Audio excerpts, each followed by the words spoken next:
Di hari bahagianya, adik Atta Halilintar itu mendapat kejutan spesial dari orang-orang tersayang.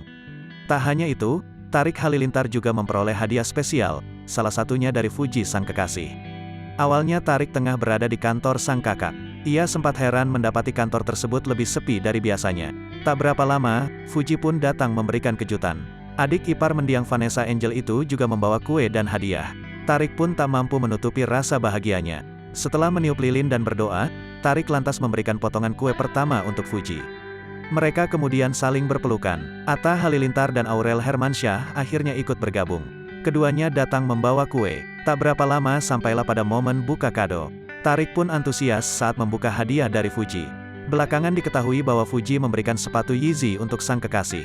Aurel dan Atta pun kompak menggoda Tarik. Dari Fuji pasti langsung dipakai besok, ucap Atta seperti dikutip tribunstyle.com dari YouTube Tarik Halilintar. Langsung dipakai tidur malah, imbuh Aurel. Kalau bisa tidur dia bangun enggak copot sepatu malah, mandi dipakai, timpal Atta. Tarik pun hanya bisa tersipu. Ia kemudian menyampaikan rasa terima kasih kepada Fuji. Makasih ya, kata Tarik sambil menatap Fuji. Jangan dilihatin,